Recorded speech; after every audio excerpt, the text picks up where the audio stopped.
Hello, this is Lauren of Wearing History, and I have a tutorial for you for how to sew a long sleeve shirt cuff.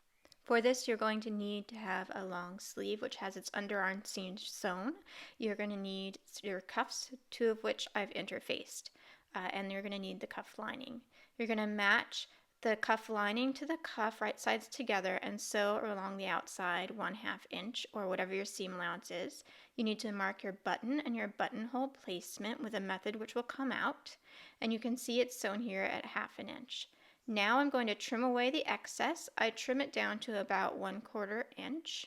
That prevents bulk around the outside, so I am going to just cut both of my shirt cuffs the same way. And I need to note that vintage patterns often didn't call for interfacing, so this is me doing it on my own because I prefer the finish. You're going to then snip in really close to your seam allowance at the curves so that the curves can overlap easier without getting a bunch of wrinkles and bulk. And then you're going to turn it right side out and give it a press. You can use a point turner to get in there and help smooth out your curves if they're not really smooth. Then just make sure you press it so that the seam allowance hits at the edge. This is what it looks like after it's pressed. Then you're going to get your sleeve. You're going to run your gathering stitches all along the sleeve and pay attention to where the lap is. So your continuous lap was done in another video of mine. You can go and check. We want it to look like this when it's finished. So make sure you pay attention to your technical drawing and your pattern for which side has the extension facing out and which one has the extension facing under. By extension, I mean the continuous lap. So here I'm turning under the lap at the side that will get the buttonhole, and then I'm going to pin that and I'm going to match my notches.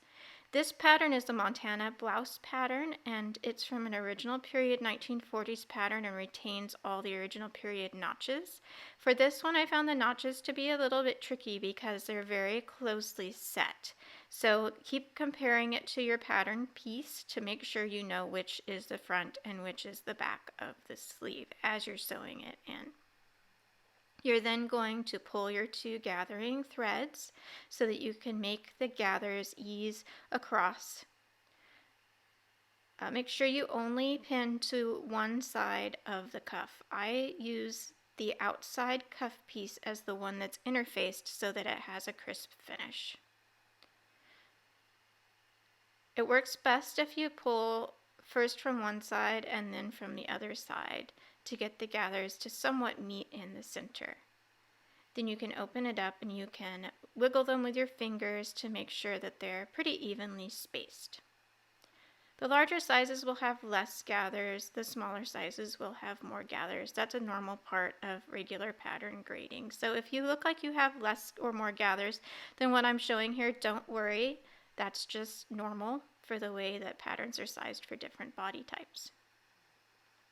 Just pin it across and ease those gathers so that you don't get any you don't want a big bunch of gathers in one spot and then no gathers in another spot.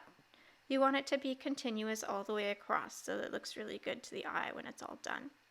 Sometimes you'll need to unpin things and re-wiggle things around. That's a normal part of setting a cuff or doing any kind of gathers. Obviously not all long sleeves have gathers. Some have pleats, some have nothing at all. So if your pattern you're using doesn't have gathers or it does, just ignore this part as needed. We'll continue in a second to show you how to set the cuff. My cat is drinking my water in my video. What a jerk. I did not even notice that. I was so intent on my cuff. I bet you I totally drank my cup after that. Huh. So that's what it looks like from the inside of the cuff. Then you're going to take it to the sewing machine and you're going to sew only through the one side of the cuff. You don't want to grab both sides because the other side, the cuff lining, is going to fold back and encase this seam.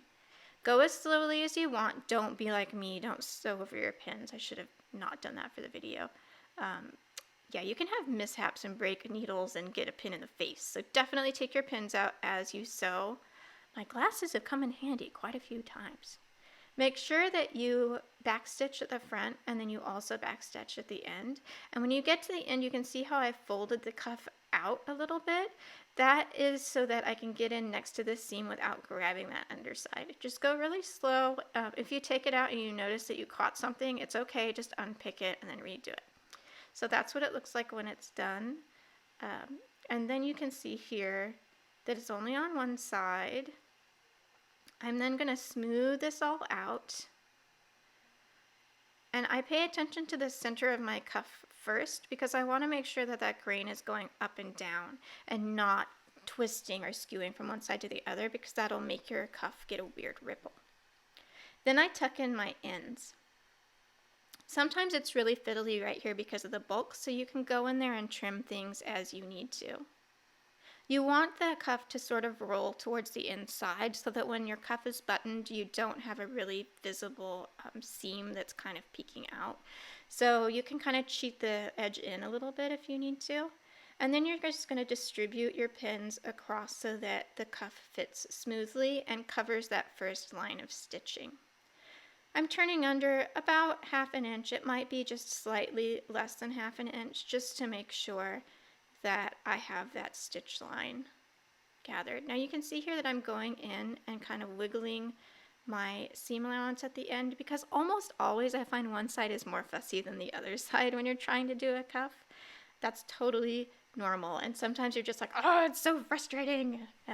Take your time, pin it as you need it, and it gets a little easier the more you do them. You can also take your gathering stitches out before you do this part if you want to. You can either wait till you're done or take them out before you set the other side of the cuff. One of the advantages of taking out after is that your seam allowance doesn't fray like crazy. So if you're using a really loosely woven fabric, you might want to wait until the whole thing's finished before you take out your gathering stitches. All right, so this is what it looks like when it's pinned. Then you're going to go to the sewing machine and just top stitch that edge, or you can sew this by hand so that it's invisible. It's totally up to you, whatever kind of look you want. I went for a top stitched look, so I had it across the top and then I went all the way around the outside. That sort of matched what I did with my collar and with the pockets. Then you can lap it. You can see that the one side is turned under and the top extension is under and the bottom one is longer. That way you can mark where your button is. So lap it where you need to. I stick a pin right in the edge of my cut buttonhole, and then I will make a mark there, and that's where I will attach my button. You can move it either so a smaller cuff or a bigger cuff. It really just depends on your wrist size. So it's okay if it overlaps a little bit farther than your extension. And that's it. I hope that's helpful. You can get patterns at wearinghistory.clothing or Wearing History on Etsy. Thanks very much.